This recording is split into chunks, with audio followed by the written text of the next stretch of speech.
Good morning, ladies and gentlemen. My name is Patrick Posey. I'm the Vice President for Artistic Planning and Educational Programs here at the Music Academy of the West.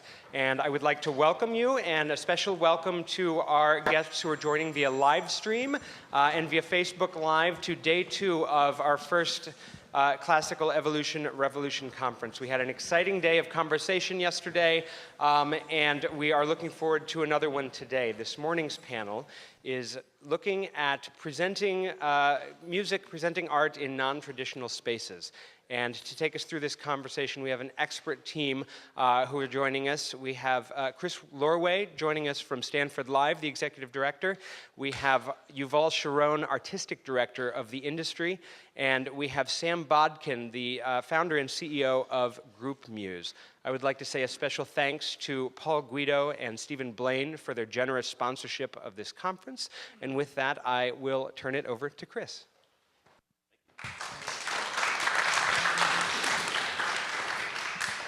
So as we all know, space is something that we're all dealing with on a daily basis. A lot of us who are working in the classical music industry find ourselves in spaces that have been around for a very long time. Some have been around for the last 30, 40 years, and others are new spaces that have been made over the last little while. And I think what's kind of interesting is that there's almost two streams. There's new spaces that are coming on that are, I would say, in line with the tradition of the way the spaces were built. And at the same time, there are spaces coming on that are sort of rethinking the way space is used. And then what we're going to talk about a bit today is that when you want to get rid of all that stuff and just wander out into the world, how do you sort of look at space differently? So the things we're going to talk about specifically are twofold. One around the notion of does space become something that you can inhabit and animate in a way that is successful, and how do you go about doing that? And then the second thing I want to touch on briefly is, for those of us who are in a more traditional space, how do we look at it slightly differently to reinvent it? So each of us are going to talk for about 8 minutes, and then we're going to have a more broad conversation, and then we'll open it up at the end for questions. So I'll start here. So many of you know there's been a sort of raft of, that's not the right slide. Let's see here. So there's been a raft, I would say, in recent years of outdoor performance, and we're seeing a lot more things inhabit spaces that surprise and in some ways create what I like to refer to as unexpected encounters with art. One of the great examples is Royal Deluxe, the theater company out of France, who do a number of programs. This one is The Sultan's Elephant. That was a big piece that happened in the streets of London. There are things like, why is this going in the wrong direction here? The McKittrick Hotel, of those of you who know Punch Drunk, a very site-specific company that goes into all sorts of different spaces and creates these incredible immersive environments. You have, this was Peter Grimes that happened on the beach in Aldeburgh, where literally you took the action to where it was originally set. And while it turned out everybody sat up on the hill as an audience, and even the weather played a central role as a character in this whole work. When you see these very incredible settings for this type of work, there's all sorts of backstories about why it's so difficult to do this way. One of the things that I had great fun doing was, as a festival director, when I went back to Toronto to be the artistic director of Luminato, I didn't have any space. So everything that I did was basically starting from scratch. And so one of the things that was most interesting to me was, how do you take public space in particular that doesn't really have any sort of central heart or feel, and turn it into a cultural space by making sometimes a simple intervention, sometimes a more complex intervention.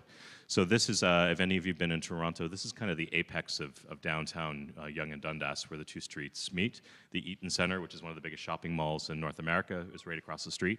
And they built this rather terrible square right across the street, which is essentially a concrete pad. And they tried to make it a little more friendly by throwing in a couple chairs and some umbrellas. But for me, it was this sort of central hub of the city that had a sort of transient feel to it. So during the first festival, we thought we would have a little bit of fun with it, and we created one of the things was when you were in a space that was surrounded by big buildings, it seemed like everything was up, so it seemed very dwarfed. So we wanted to create a sense of intimacy. So we turned it into, for 10 days, into a dance space by building a balloon canopy over the space, putting in a dance floor, and then animating the stage so that people felt they were in the center of the city in this incredible new room.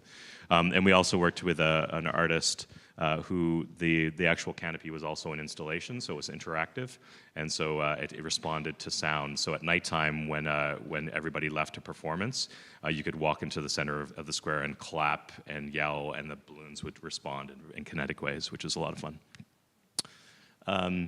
We know examples of places like Miami, who has sort of a hybrid. They have this incredible new performance space, but they also find a way to, this is the New World Symphony's new space, they actually broadcast outside as well too. So you have both the traditional concert experience happening inside, and at the same time you have people gathering on the side lawn watching the performance live on this major screen where they can have their wine and picnic and have a beautiful night in Miami. There's an incredible new building that's recently opened in Utrecht, which combines all sorts of different space. So it was built over the top of the original concert hall. So you have this historic building on top, but then you have this 20-story glass structure that includes about 20-odd venues on top of it. And right above the actual concert hall space, you have a big 2,000-seat nightclub. Our 2,000 capacity nightclub. And what's really interesting is the way they're trying to integrate audiences between the two spaces, where on one of the nights of a run of a particular a rep series, they'll bring the DJ, who's very popular and has a following in from the club, to interview the conductor to ask him about the work that's happening that evening. And he brings along with him his audience on those Thursday nights. So it's really looking at how to use the space and the activity. You already have people coming into the building, so how do you actually transfer them through different spaces? As we see, we're starting to see a phenomenon happening in this country. So this is Soundbox, which is the San Francisco Symphony space. Again, trying to go after a new audience in a more casual setting where there's drinks. There's obviously different types of production elements, more informal. Usually these happen later at night, but still having at the heart of it a level of artistic quality and a program that they feel is indicative. What they're trying to figure out now is that, okay, we've built a really strong Soundbox audience. This sells out almost instantaneously, but how do we actually then transfer this audience into the big hall? And is that really a true metric, or do we just sort of celebrate the fact that we have people coming to the space to hear classical music? We know National Sawdust, again, another great space that's recently opened in Williamsburg, a very sort of atypical space to see music, and it's very intimate for those of you who haven't been there, but again, it's rethinking what that experience is to come and see a classical music performance. I wanted to give you a few examples. So when I walked in, again, it was coming from a place where I would go in and really rethink space. When I walked into the big concert hall for the first time, if you haven't been there, it's a very traditional vineyard-style theater. Beautiful, and we have this rehearsal space where the orchestra, for the student orchestras, rehearse during the week. But immediately, when I walked in, I said, why isn't this being used more actively as a venue? So we very quickly turned it into a nightclub space, and by creating a stage, doing a little bit of lighting design, and investing in some chairs and tables, and now where we might have done 1 or 2 performances a year, small chamber theater works, next year we'll probably have 60 to 70 performances happening in that space over the course of the year. So it's become a whole new space, and we've done things like, it is a space where Peter Bing, who's our main donor, will allow us to have drinks, which is good. So we have a full bar in the space. And we also did a thing where on the nights that we do our club nights, we actually turn off all the lights in the main lobby, and we send people around the side of the building down a fire escape door to create the sense of it being a little bit of a more underground space. And that's really resonated well with students and brought all new types of audiences into the space. We have a beautiful lobby space, again, which was largely just a transitional space from outside into the main hall. And now we're trying to convert it into more of a nightclub space, where this was actually, we had Alan Cumming in town, and he opened that cabaret space for me, and then he agreed to do Club Cumming, which is his big DJ party, and we worked with a bunch of students, had students DJing all night, and then sort of the people who were spilling out from, it was a crazy night. We had black violin happening in our main hall, we had Alan Cumming in our studio space, and then as both of those audience came out into the main lobbies, they encountered this big dance party happening. So it was really figuring out how to animate fully the building over the course of the evening. And then finally, here's Bing Concert Hall, which is a wonderful, intimate concert space. One of the things that we really struggled with from the beginning is that because we weren't only doing classical music, we were also seeing a program that included blues, jazz, and some pop music. It was always acoustically challenging because the band would basically set up roughly where the piano was. There'd be a gulf of space around them, so with the walls that are naturally part of the auditorium, it would almost created a void between the artist and audience. And so we really tried to figure out and think about how do we create a more intimate space to bring those two worlds together for those types of concerts. And also for pop concerts, when you have people sitting either to your side or to your back, it's very challenging to create a sound environment that's actually a quality sound environment. So what we did was that I basically challenged my production team to really sort of rethink how we use the space. The orchestra elevators that you see in the previous slide here, the very back one by the choral terrace, the choral loft, is sort of a notched elevator. So essentially what I did was that I took that, raised it up, and then created a stage extension so that we have a 20-foot deep stage at the back on top of the actual stage.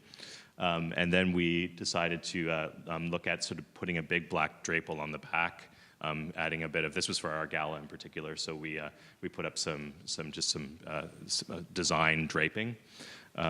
Then we basically brought our cabaret setup into the room and actually set it up on the orchestral floor. So it gave me, I lost, I think, 125 seats in the back of the choral terrace, but I gained 180 on the front. And then I created an environment where everybody actually, for the first time, was having a front-facing seat. And because of the way the draperies were set up, it actually created a much better acoustic environment as well. And then finally, this was Christian Chenoweth for our gala this year. So you can see people, again, had this much more intimate relationship with the artist. And it created, again, this, even for the people who you see sitting up on the sides, their relationship in the past, which had been the back or the side of someone's head, was now one of the best seats in the house because they're very close and intimate to the stage. So this has basically become the model that we're rolling out for most of our amplified shows this year, where we can do a combination of, depending on the artist, we can do cabaret seating, we can do a more standard seating like we have in this room, but it actually ups the capacity and it creates, for those of you who are concerned about revenue, a much better revenue model, because instead of selling an obstructed seat at the back of someone's head, you're actually selling a premium seat that brings people closer to the action. So that kind of just gives you a sense of, again, how you might take a more traditional space and actually rethink it a little bit. And the other thing we've done, which I didn't show here, is that sometimes we're going to bring things in that we think are really important artistically, but won't necessarily draw a large audience into the space that will fill the 842 seats. So we've created what we call a reverse configuration, where we actually, you saw in the earlier slides, the way that the choral risers were faced this way. So what we'll do is we'll flip the room so that the pianist would be facing back towards the choral terrace, and we actually seat the risers so that we create an intimate 350-seat recital hall. So it's, again, looking at ways in which to take the space, rethink it a little bit, and then just to create what we think is an optimal experience for whatever work we have coming into the space. So with that, I'm going to actually turn it over to our next speaker, Sam, who will tell us a little bit about GroupMuse. Sure. Actually, could you skip to the next photo? I just want to get. That's slightly more fitting. So I am going to touch extensively upon the idea of space and how GroupMuse is trying to challenge the way that space interacts with the classical music experience. But first, I'm just going to give an overview of what GroupMuse is for those of you who aren't familiar. So GroupMuse is a chamber music house party social network that directly connects classical musicians in the area to people who have living rooms in the area or bedrooms, kitchens, pantries in the area, so that the community can organically generate its own chamber music house parties that we call GroupMuses. And the idea behind a GroupMuse is not merely to demystify and make more accessible the classical music listening experience. It's ultimately about creating plentiful and convenient and affordable opportunities for people to gather in the real world to share something beautiful and profound with one another in real space, in real time, to essentially just remember that we're all human after all. So the way that we do that is through these group muses, these timeless works of art that connect us all to our past and to our present. You know, the very moment of a Mendelssohn string quartet has the power to both take us away from all the stresses and anxieties of our lives, I mean, we all know this, but also has this really profound power to connect us to our past. And so our specialty really is new audiences. 70% of group musers are millennials, you know, born in the 80s or the 90s, and the majority of them are totally new to classical music because essentially what we have done is kind of changed the proposition. It's no longer, hey, there's this music that we're sure that you'll like, so come to this place and listen to it. It's, what are you doing on a Friday night? Okay, keep doing what you're doing. We're going to bring the music to you. And so I think that is really the ultimate way in which we have reversed the way that space works in the classical music listening experience, at least for our community. And we think that it has pretty profound implications for how future generations might really get into this music. So the way that it works is someone logs into groupmuse.com, they say they want to host, we automatically start matching them with a local musician, and then they invite their friends, and also half of the spots are to be taken up by community members. So all group muses are semi-public. Anyone can RSVP to any event. So it very much so is about community building as much as it is about classical music missionary work. A lot of the reason why people go to GroupMuse and keep coming back is because it's just about the only unabashedly positive and enriching social experience that is always available in our active cities like New York, where we have GroupMuses often 10 times a week. So you can always find a group muse to go to, and it's just a way, I mean, yes, you're gonna drink a beer, you're gonna flirt, you're gonna laugh, you're gonna do all the party things, but you're also gonna have your mind blown and your world expanded by a masterwork that has been expanding minds for 250 years. So that's kind of the way in which GroupMuse has been able to have, I think, a pretty marked success in bringing new listeners to the art form. We are very active in Boston, New York, San Francisco, and LA, our newest community that has quickly become among our most active communities. But we've had group muses in 20 cities all over the country and a few in Europe as well. We're still a 3-person team, very, very small operation. But because we've leveraged the power of social networking, we've been able to build a platform which really does empower a community to both generate its own classical music experiences, but also have those experiences sort of form fit to the organic nature of a community itself. So when you go to a group muse in like a fancy apartment on the Upper West Side, you know, it'll kind of have that feel. And when you go to a group muse that's like in a grungy basement dungeon in Brooklyn, it'll also have that feel. And those are some of the best group muses of all, because you know the power of the Bach chaconne is brought into that much starker relief when everyone is kind of like, there's like sticky floors and water damage in the ceiling, but like there's Bach right there, and he's just like shining. To touch upon this idea of space, what we try to do with GroupMuse is break down the dichotomy between the performer and the listener, which I think that, you know, classical music in the context of the concert hall at times kind of exacerbates, because you have people sitting there and you've got the performers up here and the lights are in their eyes, and you know, you can shake their hands at, you know, in the green room after the show, but that's kind of it in terms of a real, you know, intimate interpersonal connection. The idea of an exchange. You know, it's really the performer sharing what he or she is capable of and you kind of passively experiencing it, which I think has worked for a long time and makes a lot of sense in certain contexts, but it becomes, I think, a liability for young people who just want genuine, sincere experiences and have honestly grown weary and wary of institutions overall, you know, educational, governmental, economic, cultural, and so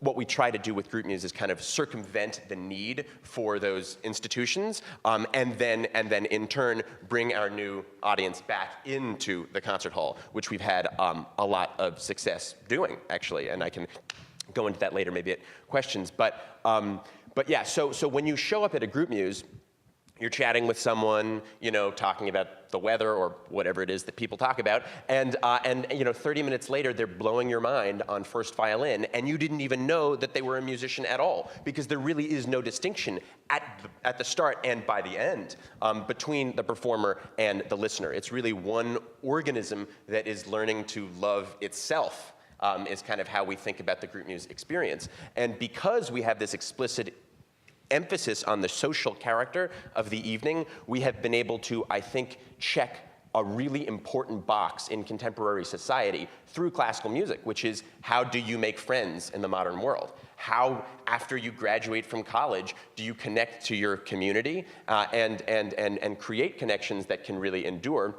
And I think actually classical music is one of the most powerful ways to do that, because really all you need is a square of floor, you know? And maybe you're under a bridge, maybe you're at the top of a building. If you have 4 chairs, you can have a string quartet, and you're not inhibited by the need to amplify, by an equipment van, like a PA system, anything like that. It's music obviously written for a world that predated the PA system and the equipment van, which I think is at this point a real competitive advantage. Because yes, maybe we'll never have the sound of, you know, an arena rock group, but there are so many more living rooms than there are arenas, and we're living in a world that really, really needs intimacy, warmth, and community. And so one of the things that I often say when we talk about like what are the guiding principles behind GroupMuse is I think an attempt to reverse engineer this question about the future of classical music, as in, you know, this famous question, who's going to save classical music? What's going to save classical music? And I think that it's an ill-conceived question, because if you're talking to a generation of young folks who don't know the first thing about classical music, and you say, who's going to save classical music? It sounds a little bit like saying, like, who's going to save blacksmithing or basket weaving? It's like, well, maybe we just let it die because I don't care about it. So why do I care if it exists? And I think that's part of the challenge. So if we reverse that question and say, you know, how does the world need saving? What does the world need, and how can classical music provide for the world? How can it meet those needs? I think then you get a far more viable and interesting answer. And if you think, okay, yeah, well, we need more substance in our culture, I think we can all recognize that. And we need more beauty in our world of, you know, Walmart parking lots and on and on. And we also just need intimate opportunities to connect to real people in real time. And can classical music check all those boxes? Can it meet all those needs? And what does it look like when it does? And we like to think it looks a little bit like GroupMuse. So, like I say, GroupMuse, for the most part, is happening in these living rooms. But because we have this really powerful community building tool, as in a host always invites his or her friends, that's how GroupMuse has always grown in this modular pattern, social circle by social circle, and then a new circle, a large GroupMuse social circle emerges, but still always in this modular pattern. Then, after a time, a few months in a city, we really have a big crowd, and so we sort of have been experimenting with what we can do with that big crowd, and one of the most important advances that really was like a year and a half into GroupMuse, largely due to the efforts of actually my partner, Emily. We devised this notion of the massive muse, which is the next slide over. Yeah, and that's when we put on a huge GroupMuse where we maintain the aesthetic and the sort of the priorities, the social priorities, the atmospheric priorities of a GroupMuse, but in a big venue space. And we just sell tickets like a normal concert, but people know, because they've been acculturated to the idea of GroupMuse, what to expect. They're going to be sitting on the floor, they're going to have a beer, and they're going to hear music that's going to blow their minds. So we've had, because we have so acclimated our crowd to understanding that this music can be experienced anywhere and everywhere, we've had GroupMuses, massive muses, in abandoned speakeasies. This is an abandoned speakeasy in Long Island City. We've had them in chocolate factories. We've had them in rock climbing gyms. We've had them in Masonic temples. We've had them in co-working spaces. Really, anywhere there's space, we can GroupMuse. And I think this is one of the real aces in the hole about classical music, that it's so space independent. The music will shine through. Obviously, sometimes the acoustics are not tip-top, and so there will always be a need. I mean, there will always be a need for a concert hall, always. But in terms of recruiting folks, in terms of whetting the appetites of folks in the rising generation, I think the very flexibility of classical music is really perhaps its greatest strength. Like I say, wherever the party's happening, we can bring the great art, and then once people hear Beethoven from 3 feet away, they're like, oh, he's not just some like dead dude who's important because important people say he's important. He's like living, and it's happening right here in front of me, and it's a miracle, and I can't wait to experience more of this. And we have had a lot of success then getting GroupMusers literally buying tickets to the concert hall. So I think as a recruitment mechanism and as a tool to build grassroots support for this art form in the 21st century, I think that the spatial dimension that GroupMuse is trying to kind of leverage is really crucial. So that's I think that'll do. Thanks, Yuval. Yeah, I have a lot of resonances with what both of you have been talking about in the work that I've been doing with the industry. And the first really is trying to investigate new ways to explore the spectator and artist relationship. I think that was a really key idea in starting the industry, and I hear that a lot in what you guys are doing, so it's really inspiring to hear what you're doing and think about how we're all connected in this pursuit.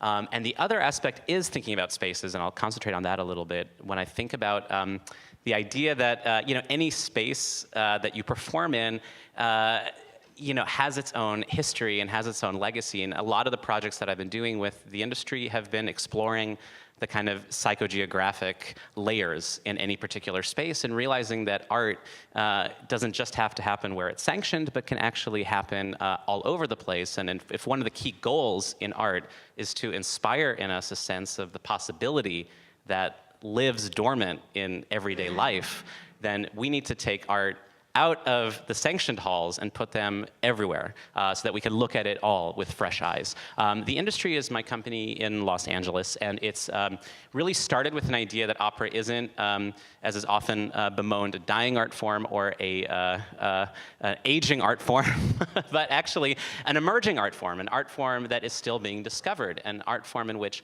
new artists are still investigating and pursuing new ideas. And for me, the core of what opera is the meeting place of a lot of different arts. It's fundamentally collaborative.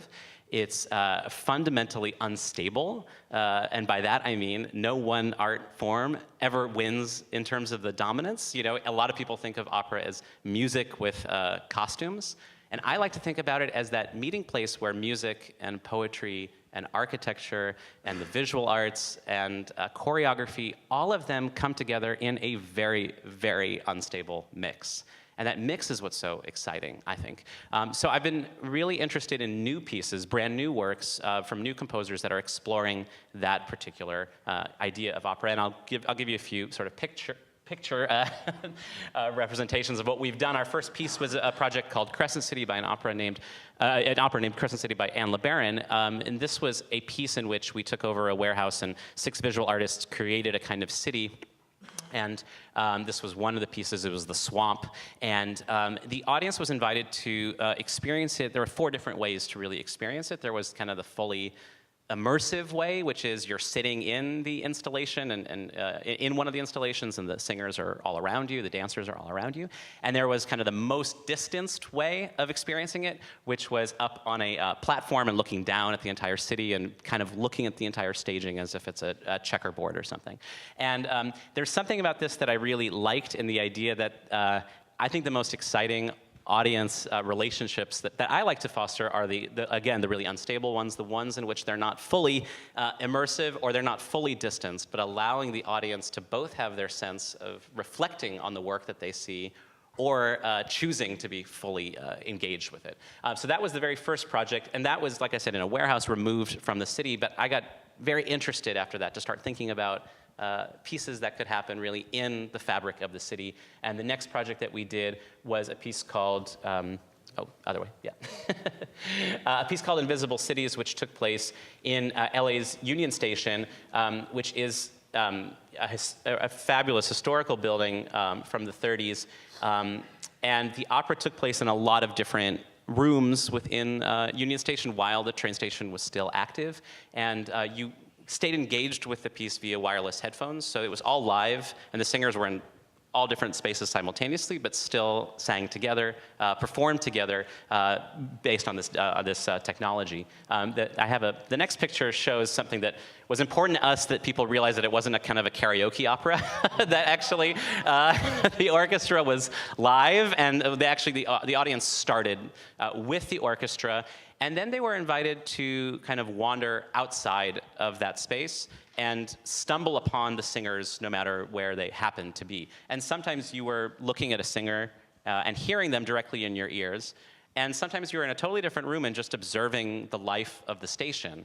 And I found that a really important part of what I wanted to explore with this piece. It's also so key to the idea of the Calvino novel that the opera is based on, Invisible Cities, which is in many ways the idea of this kind of exploring everyday life and looking at the crevices in everyday life where potentiality still exists. That in any given city, there are multiple alternative cities that are actually always possible and are always available for us to create in our everyday lives.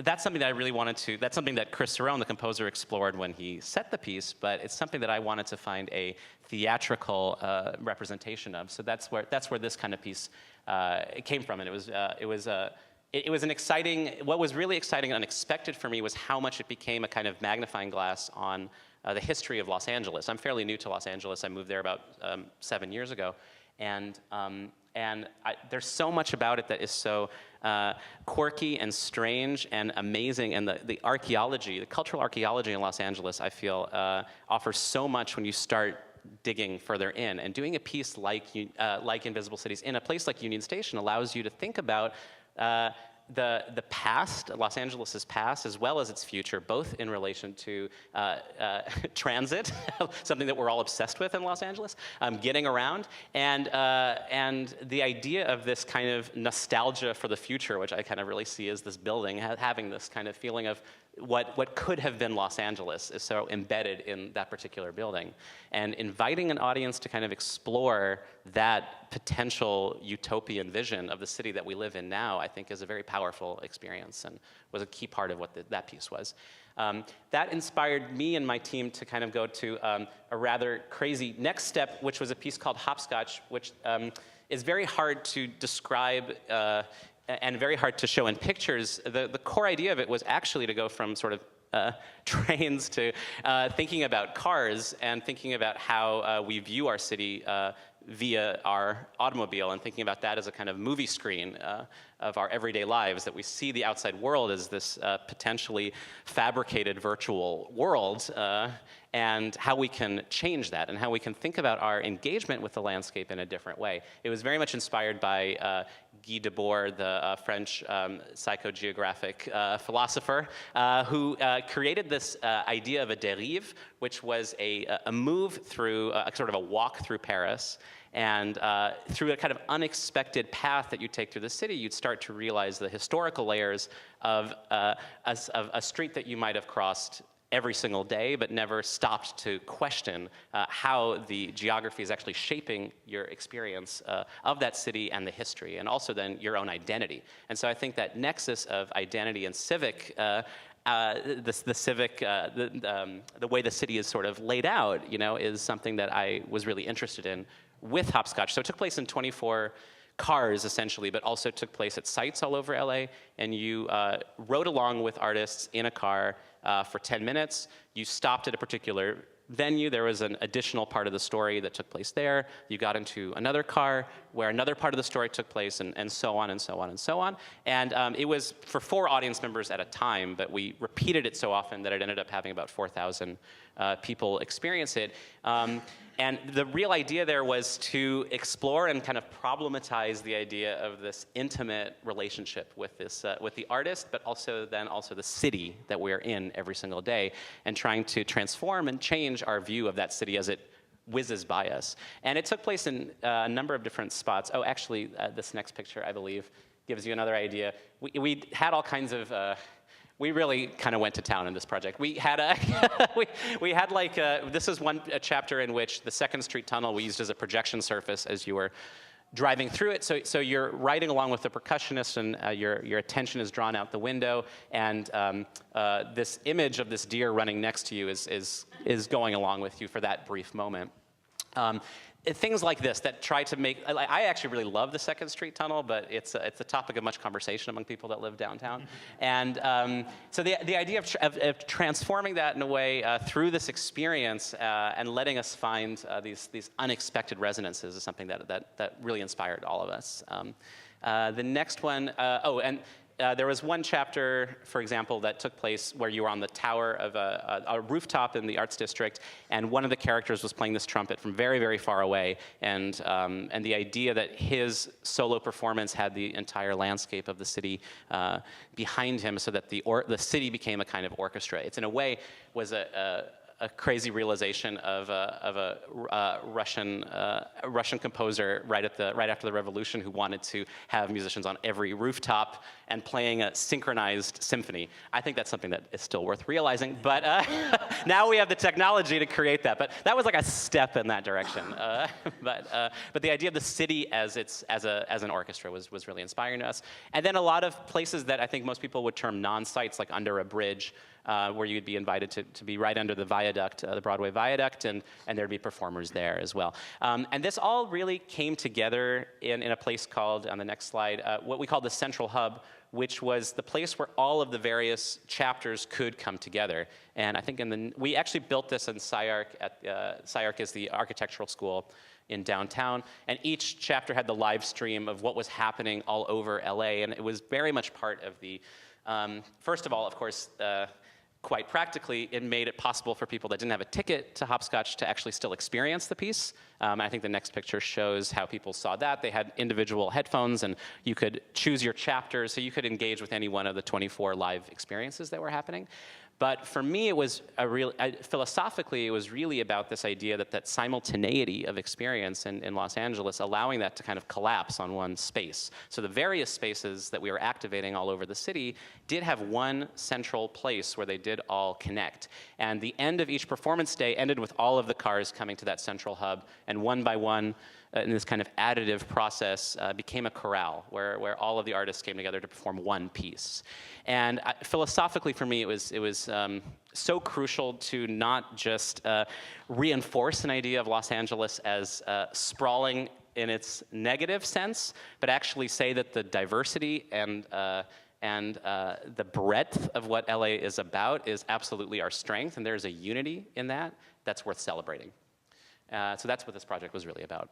And since we're talking about space, and that's how it looked when it ended, we also did a couple installations that I'll touch on briefly that were, I call them kind of performance installations because they're not quite a production, but this was a piece that we did at the Hammer Museum's courtyard based on Terry Riley's In C, a 4-hour performance that involved these things that I love from used car lots called air dancers. And it really, and again, it's really cute when you see them, but they were very hypnotic while you were there. And again, it was part of the idea of trying to bring the life of the street into spaces that are unexpected. So that's what this project was about, and we had the live performers as part of that. And one other sort of performative installation that sadly just got taken down after a year is a piece called Nimbus that was in the Walt Disney Concert Hall escalator, the hallway that led you from the parking structure to the concert hall. It's my first project as the artist collaborator at LA Phil, and I really wanted to start with something that celebrated a part of the hall that most people take for granted, that people rush past, and I think is actually one of the most beautiful spots in that hall. And I think prepares you for that event of the musical concert. So there's a couple more pictures of that, but there was also it was basically clouds that hung with 32 speakers with a new composition by Rand Steiger that as you went up the escalators, it followed you, the music followed you up. So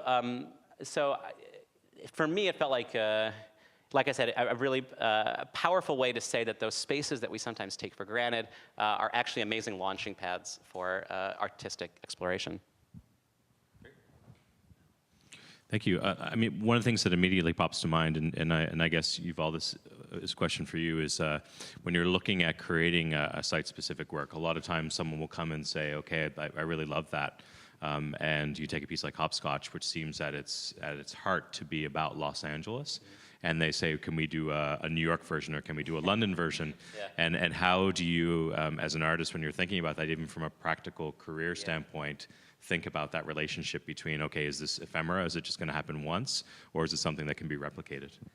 I'm a terrible person to ask that question for because I have yet to have any of these projects travel, mostly because they're very impractical on one hand to go anywhere. Even something now, Invisible Cities looks so easy after Hopscotch that, sure, we should be able to do that at any train station, But actually all the projects do require a lot of care, but a lot of time really is the bigger issue. But I also just wonder, one of the things that I love about what what my company is doing, and that I'm very passionate about, is that it's so connected to Los Angeles and connected to the communities there. It's why we called ourselves the industry, actually. Most people think, when they hear the word the industry, they think of the film industry, right?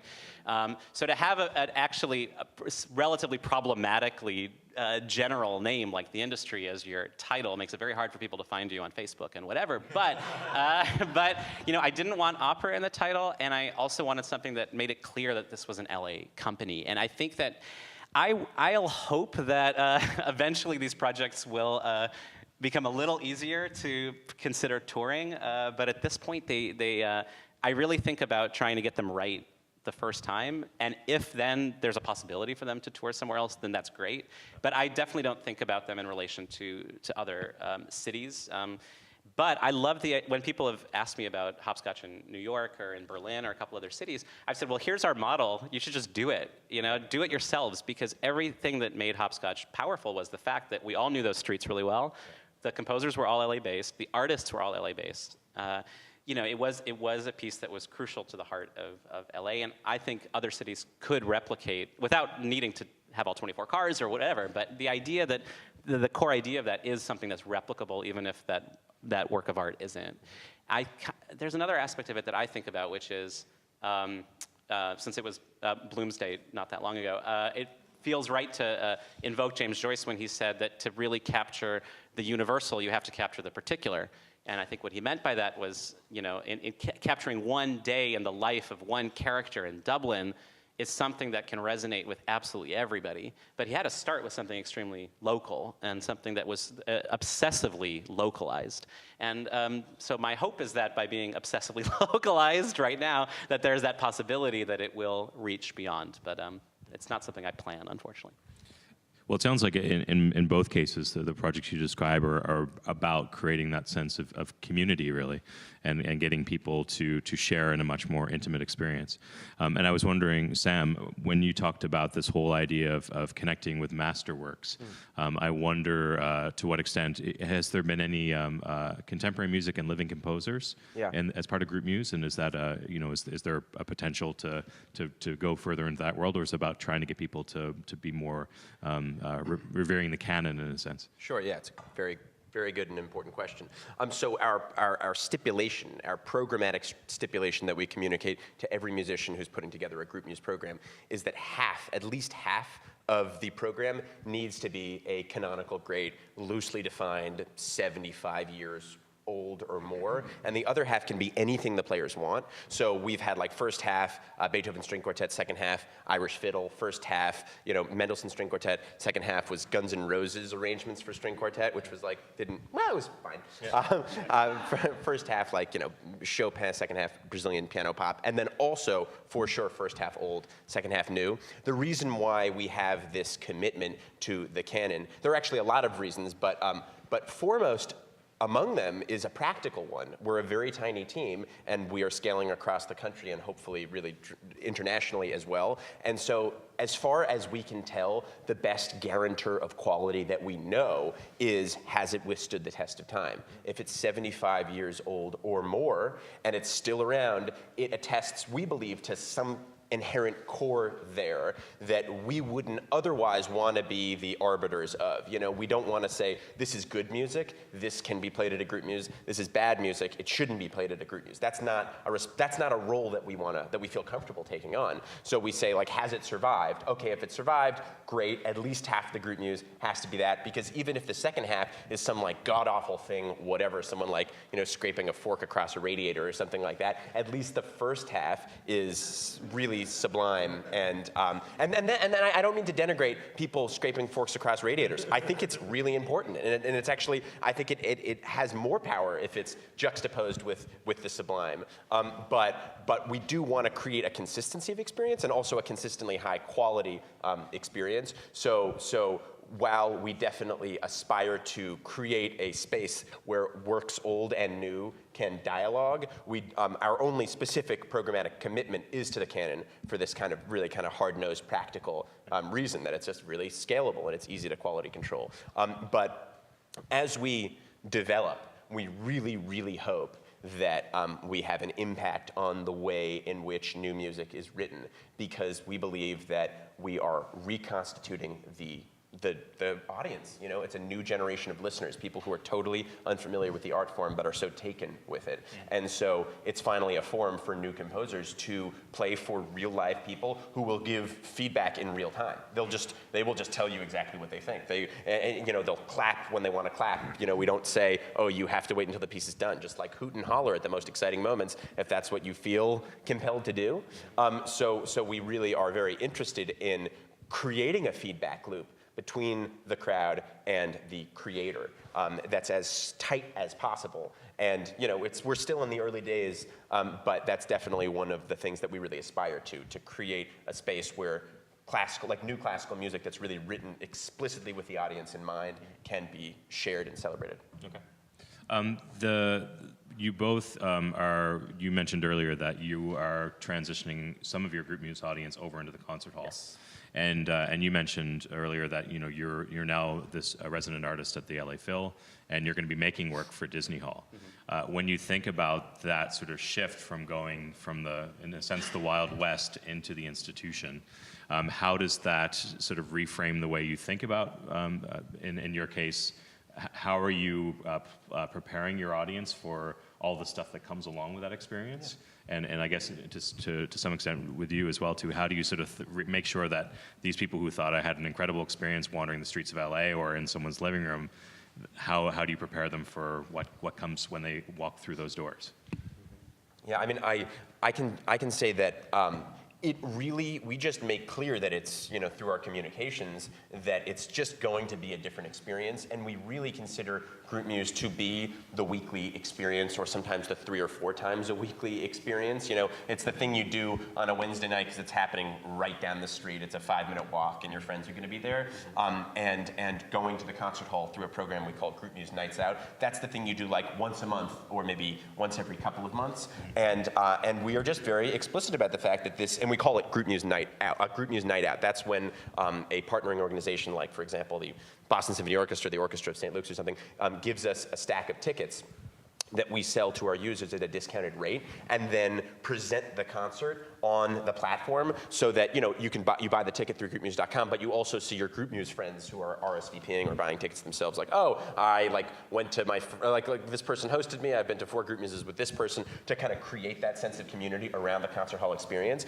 But we're just very explicit about the fact that this is not a GroupMuse. You know, you're not going to be able to sit on the ground and drink Jack Daniels from a flask, you know? It's like, and people really like that, you know, because they have sampled the stuff and now they want to see what it's like in the big house. And I think that you just need to embrace the dichotomy there and say there's a time and a place. And what GroupMuse is really focused on is fulfilling those needs that are not being addressed by the concert hall, and then just letting the concert hall shine in the way that it naturally does.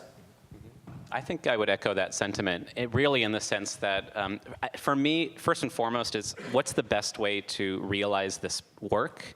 The dictates of the work is everything. You know, that's what it's all about. A piece like Hopscotch was developed always to be in that kind of crazy configuration. I would never do like a Wagner opera like that, you know? It wouldn't make any sense, you know? Like the newness of the content really influenced the form, and I really always try and make sure that the content and form dialogue is a healthy one. So when I do things for Walt Disney Concert Hall or other institutions with a proscenium stage, there are other challenges, but I like to think that the aesthetic discipline that I would bring to one project carries over to the next, meaning that, you know, the idea of what I'm drawing the audience into with a piece like Invisible Cities or Hopscotch, I'd like to try and find a way to do that even if they are in their seats and not moving. You know, that the locomotion of the of the audience is not necessary for an experience that can be both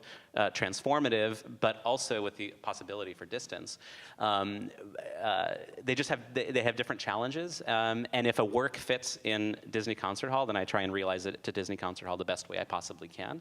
What I've learned so far is that my way of doing that tends to be bigger than the institution likes to think, would like it to be. Luckily, I have a very great partner with the LA Phil who has invited me to do these projects at the scale that I think they deserve and that they really need. I really do hope that for the audiences that come see both, that they feel like they support each other, that the work that happens in a larger hall and the work that happens in other venues or other spaces can actually dialogue with each other. Because for me, I think that's one of the things that, as you think about even the future of buildings, right now we're still relatively living in what I would sort of term a fourth wall universe, where there's always that sense of there's a line drawn where the audience doesn't cross, and the works that you're showing, and even GroupMuse experiences, are all about that wall coming down. I guess as we sort of think about the future of where the sector is going and the way that we design spaces to accommodate what that future experience is going to be, there needs to be a bit of a rethink. Yeah, I also just want to elaborate on that a bit. I still think there will always be a place for a sanctum, where music is church, and you go and you just sort of worship in a kind of more interior way in the concert hall, and you do it quietly and personally. And so, and I think that at least I can say for GroupMuse, and it sounds like you feel the same way, that we're not trying to replace the concert hall. We just, we want, the concert hall is so important and it needs to do exactly what it's been doing for a long while. But, people have many needs and are very complicated, and, on some days they're gonna be craving this, and on some days they'll seek something else. Yeah, I think I sometimes wonder whether the path to people loving classical music is going directly to the big institution. That's where I've always been curious. I mean, I find my friends and even myself, I had a very hard time getting into opera when my dad was dragging me to it at 13, and seeing this thing happening really far away in another language, and there was things about it that kind of sparked my curiosity, but not for 4 hours, but then eventually, I had the good fortune to have a father that took me to the opera a lot, and so it actually found its way into my soul, but it was not easy. And when I see other people who don't have that luxury, really, of parents that value the arts, and really helped me see that, or the school system, that also kept taking us to performances at Lyric Opera of Chicago and at the Symphony. Without that, I wonder what's the right way to get people to realize that this material is for everybody, that this material is public domain, like the classics are public domain. I mean, they can be done anywhere, and they should be done everywhere. And you don't need a music degree to fall in love with it. You don't need a long education with it. You just need the exposure, and you need the people that show you why it's worth loving and worth embracing, and getting your hands dirty with it. So that's why I really like what I saw from the pictures of the idea that you're from GroupMuse was the idea that we get our welcome. Hands, and we get our hands dirty. Yeah. We really do. Now, we're obviously here at Music Academy of the West, and we have some students with us today, and I know others will be watching the archive of the live stream afterwards. And what advice would both of you give to young artists who are coming through the system about the way that they approach not only their own careers, but the way that they think about classical music being presented? Well, I can say that I think when we talk about young musicians coming through the system, it's important that we realize that there is an entire world outside the system, and there are so many opportunities for what these young musicians are uniquely capable of creating, because it's like I say before, we are living in a world that is so desperately in need of transcendent beauty and the sublime, and they are unique practitioners of the sublime. And so actually, even though at times it kind of feels like, classical music in the 21st century, how's it going to go? Where's its place? I mean, things are going to change a lot, but I think there's probably never been a more pronounced need for it. And I mean that very sincerely, that people are just looking to have their minds blown by something that can take their spirit to a place where it doesn't go in contemporary commercialized society. And so I would say just like be looking for those corners. It was like what you're saying, the potentiality of a pantry, you know, and you just like put a chair there, and then someone's playing Bach cello suites all night, and all of a sudden, like, this is my pantry, you know. And I think that that is, you know, young musicians, musicians of all ages, they're sorcerers. You know, they can just conjure this stuff, and it's such an unbelievable gift. And it's one that the world really needs. So I mean, like, you know, I definitely think that GroupMuse is a good way to do it. So you should sign up and like find living rooms in your area to share your art. But any place needs what you are capable of creating, and never forget that, you know, like the system has been designed out of necessity to build itself in a certain way. But like, there's a big wide world out there, and it needs you. Yeah, I would say basically the same thing, maybe just taking it a step further and saying that, you know, just because things are the way they are doesn't mean they have to stay that way. And that could be understood in a lot of different contexts and beyond art. And the lessons we learn from art to live our lives is actually we inherit something when we're born, but it's up to us to change it if we feel like it needs to be changed. So I felt that way when I started the industry, really was thinking that, well, there isn't an institution for the kind of work that I want to be doing. So somewhere along the line, I just said, well, then I just have to do it myself, you know, and just start it myself. And I've been really happy that I made that choice. And it's kind of amazing to me when I see those pictures. I'm like, it's only been 5 years, but we've managed to do a lot in 5 years. And started really out of nothing, you know. So you know, the world can, you know, the world doesn't have to stay the way it is, basically. Great. So we have about 15 minutes left. So I'd like to open it up for any questions that anybody might have. This question over here. Amazon kind of deconstructing the retail space in a lot of the downtown cities, you see a lot of vacant stores. Has anybody thought about doing something in the vacant spaces we see in our downtown areas? Yeah, that's our sweet spot. GroupMuse thrives in like the sort of the damp, dark, moldy corners of the city that commerce has forgotten. I'm not even joking. It's like we just started in Baltimore. And Baltimore has a lot of those corners. And we were meeting with the director of economic development for downtown, taking us right through the Bromo district, right downtown. And there are so many huge, beautiful, empty buildings. And they were just so excited to bring GroupMuse to town to celebrate that space. You know, it's such a tremendous endowment that a city has, and that it loses once gentrification really, really picks up speed. And so while it's there, like, there's a lot you can do with it. So yeah, definitely. I think that the challenges in some of those spaces come with regards to liability, which is you know, a lot of companies that are going into these types of spaces don't have proper insurance and things. And I know that there's been a lot of retailers who would love the idea of having people come in and animate their space, but then you overlay the bureaucracy of a city and it gets complicated. But I know that a lot of city governments are sort of recognizing this as being a major issue, and even about trying to create that they want to create a longer vision for the vibrancy of a downtown. So I think it's through policy and other things that we can maybe address some of those issues. Yeah. Questions?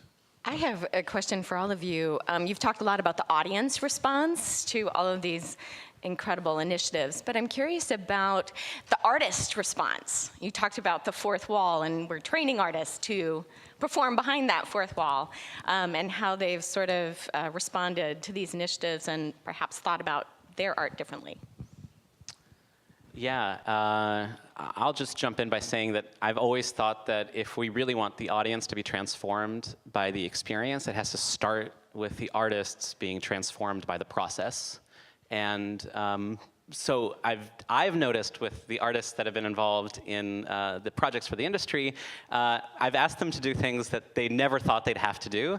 And I think that the challenge of that, being outside of their comfort zone in that way, I think really inspired them to see who they really are as an artist. You know, actually something that they never thought that they could actually achieve was suddenly something they were doing. And it was, for me, especially a piece like Hopscotch by the last performance, going around and seeing the different performances, I just felt like I was watching these artists standing in the vision of who they were, you know, through this challenge of this kind of crazy challenge of doing this piece over and over and over again. So I've loved that very much, and I think audiences feel that so directly. You know, when you see that the artist is not just doing their routine, phoning in their nice Mozart aria for the night, but actually doing something that they themselves can't believe they're doing. I think that's a special experience.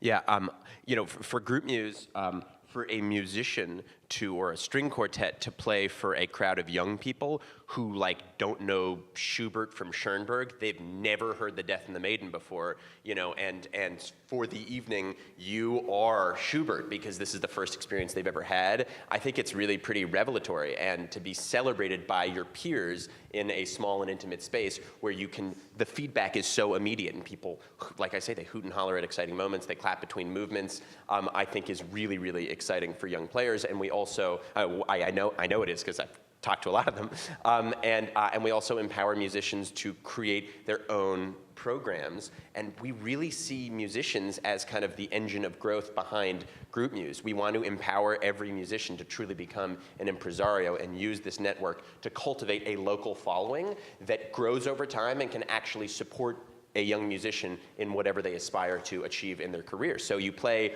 a GroupMuse, here are 30 people who live in your neighborhood who you've never met before, who you've now had a beer with and whose minds you've blown, and do it again next week. Now it's 60 people. Do it 10 times and it's 300 people, and they're all in your neighborhood. So I really think that the reason why GroupMuse works is because musicians have gotten so excited about its potential, and then also in the long term, but then also just the immediate feedback of wow, the energy in this room is mind-blowing.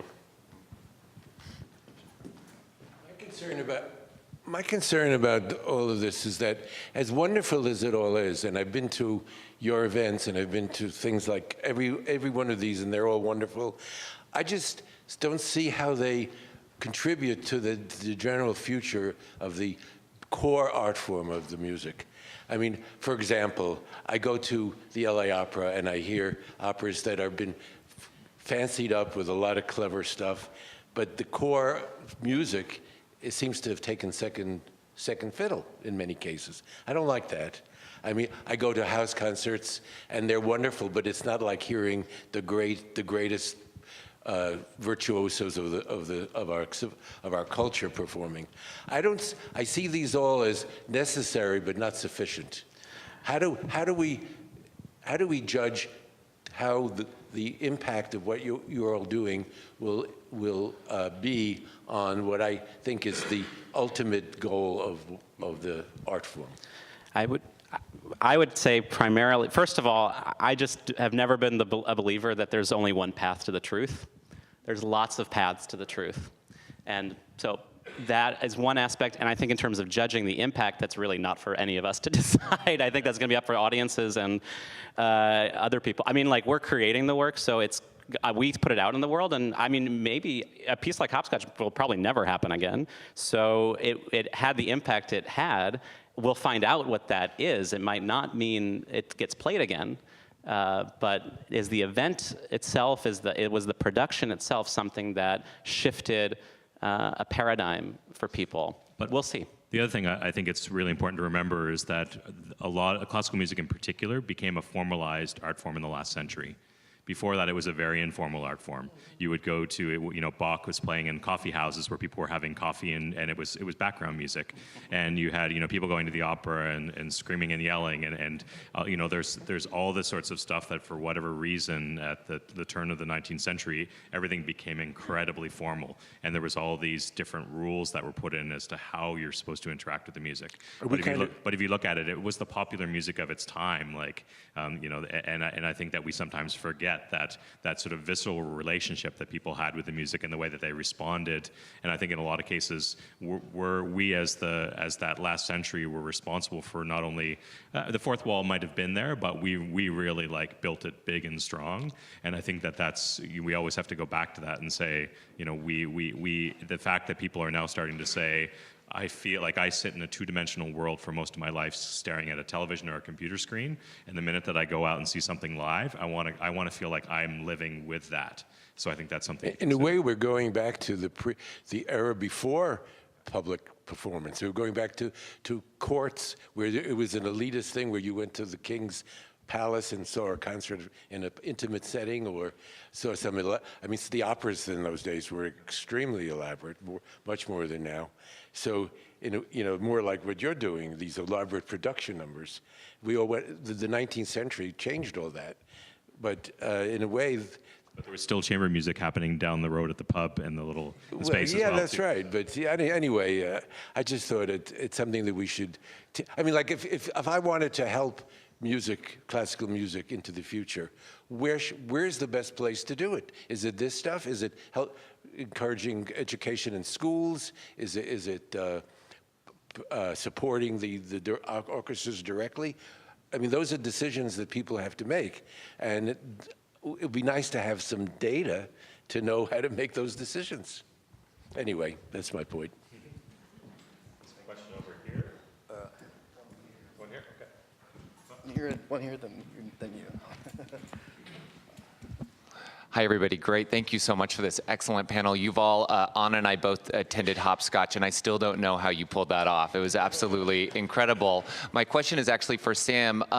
We had a panel yesterday about money, revenue streams for musicians and so forth. I would love to know how that model works for GroupMuse and for you to share that with everybody. Sure, yeah. So at every GroupMuse, everyone who's in attendance is expected to make a contribution of, at minimum, $10. It's not voluntary, but we're also not going to kick you to the curb if you skimp.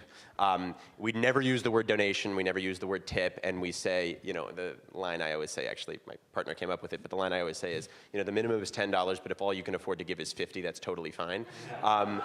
And so the average haul per musician is about $150, $160 per gig, which is, I'd say, serviceable, but not great. And it's something that we're always seeking to raise. And it has gone up over time as, for example, we rolled out a functionality that allows people to give through their phones. So people give more when they give through their phones and they're not inhibited by the paper in their pockets. But I would say that for the long-term play for GroupMuse and musicians is to work to turn the platform into something that can really support the musicians. So we only had only one web developer, my co-founder Kyle, who's absolutely incredible, but there's only one of them. So we're pretty limited thus far in terms of what we've been able to accomplish with the platform. But in the short term, really, hopefully over the course of the next year or two, one of the things that we're going to be experimenting with is trying a micro patronage model, whereby at a GroupMuse you can say, yeah, give $10 or $15 or give $2 a month to this musician. And so if you build up a community of people in the area, all of whom love what you do, and say, you know what, how can I say how much this experience was worth to me? What I can say is that I want you to be able to continue to do it. So here's $2 a month. So that's one of the things that we are trying to build out. But in the immediate term, it's really the money that you walk away with. And it's not as much as we hope to someday achieve. But it's pretty good. And it's also, it's a much more, it's a more appealing experience for musicians because they're running through programs that maybe they've been wanting to play for years, but they haven't gotten a chance to. It's not like their background music at a wedding gig. They're the stars of the party. So but we also would never want to say we pay musicians through exposure or something like that. Another favorite quote is, exposure is what musicians die of when they don't make enough money for rent. So we're very committed to getting players paid, but we're also, it's a challenge because we want it to be really accessible to people who can't afford to give $40, $50. So if all you can give is 10, for now, that'll suffice. Who pays for the Sorry? Who pays for It's BYOB. It's complete. The hosts don't incur any costs at all. All you have to do is move your coffee table to the side. And in fact, occasionally we'll have hosts who really go all out and provide a big spread. And that's really nice, but actually it's kind of problematic because then people who attend think, wow, this is really nice, but I could never host my own because I can't afford a big spread. The group muses that are best at recruiting more hosts are the ones where the hosts have spent not a dime and people are sitting on the floor, and it really doesn't make much of a difference because the box shines through. My question was also about revenue. Of course, there's the Met, and then there are the big symphonies in our country. But then there are also all the regional opera companies and all the small cities with symphonies. But we are fighting to not only keep donors as well as audience to fill 2,000 seats for a performance. And I think all of your ideas are just fabulous, but I was curious as to what kind of revenue you can raise with what you are doing on the smaller level, because it won't keep an opera company alive. I mean, it can start to be done, and but and that's why the demise of symphonies and operas has been occurring. So I just wanted you to speak to the costs of what you're doing, as opposed to trying to sell opera tickets to a season or to a festival, and so forth and so on. So I think one of the things that is important to understand about a lot of these things we've been discussing today is that they're project-based. When you're running a symphony or an opera company, you have a staff, you have often union contracts, so you're coming out of the gate with a huge level of overhead that you have to make and sustain each year, which is often growing at 3 to 5% annually. So you have this sort of compounding thing.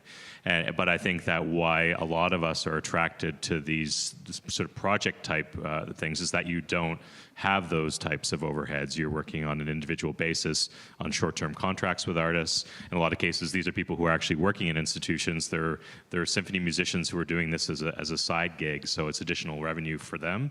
But I think, you know, it's something that I think we're all going to have to come to terms with sooner rather than later. Is there a sustainable model for some of those huge institutions? And when you look at even the way other industries have changed, you look at the way Amazon disrupted retail, you look at the way Uber disrupted the taxi industry. Are things like this and the way, is the systemic change going to maybe disrupt what we think about or how we look at institutions? So I think that's the question that nobody really wants to really talk about these days, because there's so much of our investment at a community level.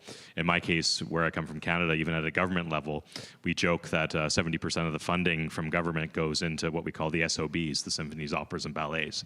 And the other very complicated part of the conversation is the fact that you think about the origins of these art forms coming into North America. They were largely based on immigration. So the Italians brought the opera, the Russians brought the ballet, and then other immigrants from Europe brought their symphony orchestras.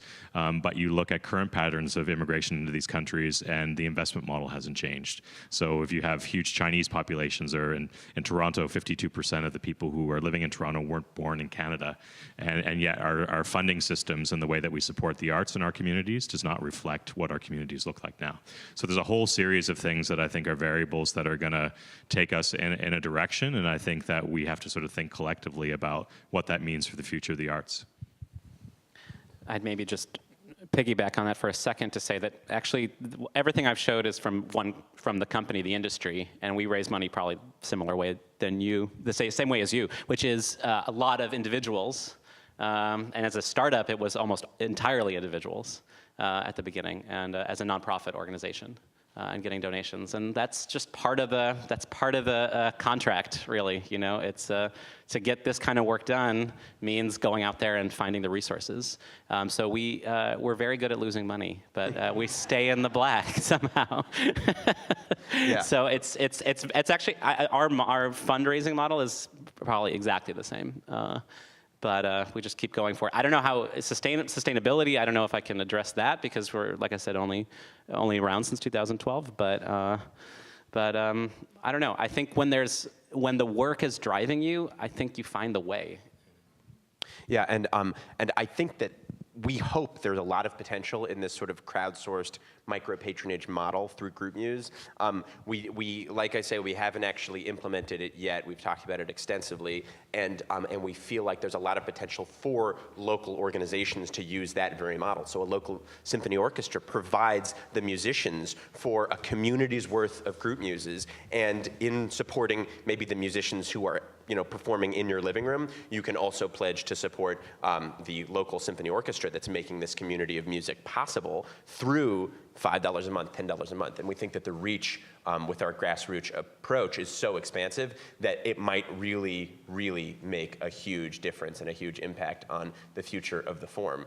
And I would say that, yeah, I mean, patronage makes sense. You know, it's not a money-making operation, a lot of these things, and yet we continue to do them because we know that it's really important to beautify the world and society. And so the question is just, how can you convince people that this is something worth supporting in a more abstract sense? Not like I'm paying $30, so this is exactly what I'm going to get out of it, but more like I want this to live in the world while I live in the world. So I think that outreach is a really important part. And GroupMuse has a very low overhead. So GroupMuse is a sustainable company, but our expenses are not very high.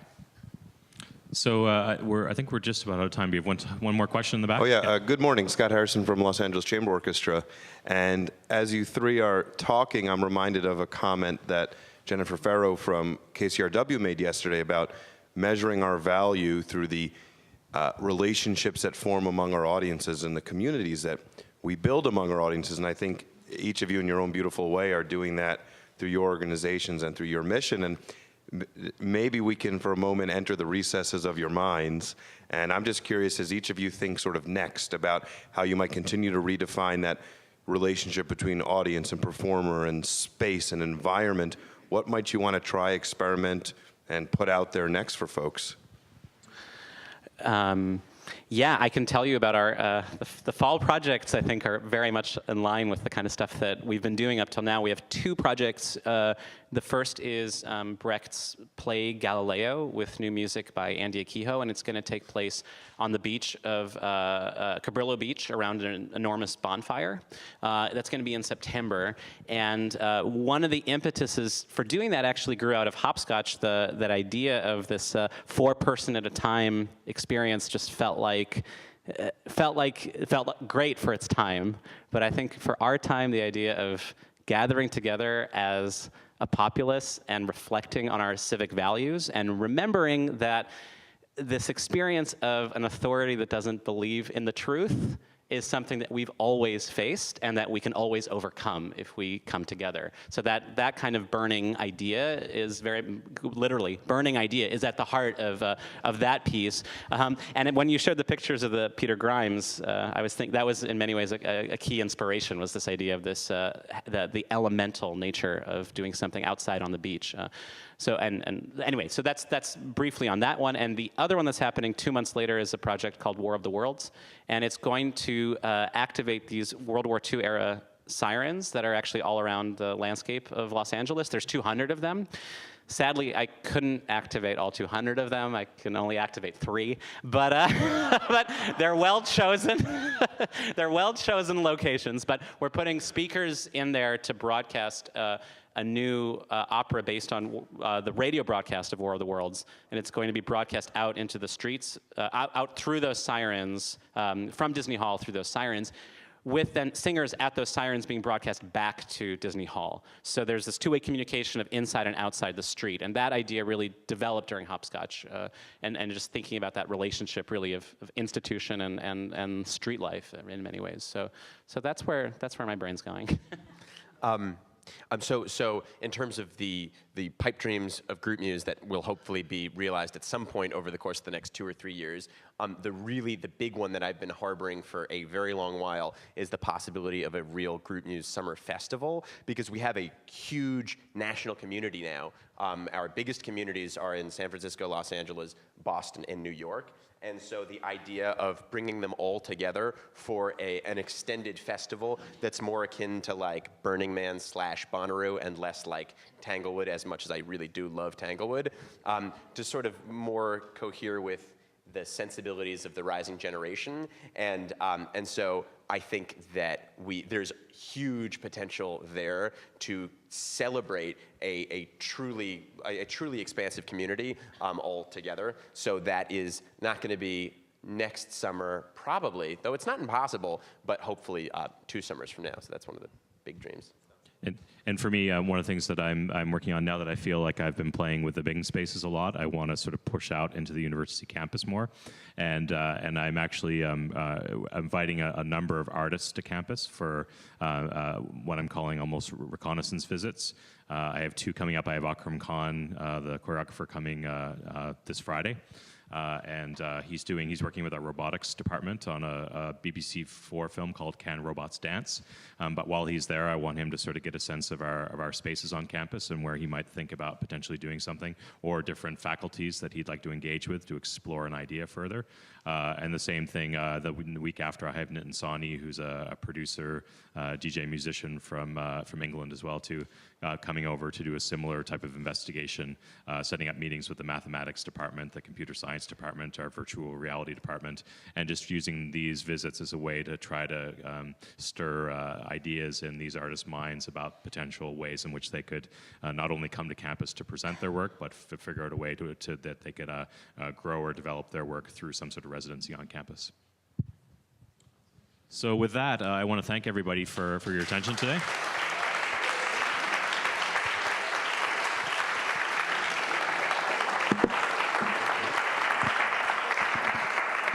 And a special thank you to these guys, to Sam and Yuval, and to Scott for having us here, and we'll see you shortly.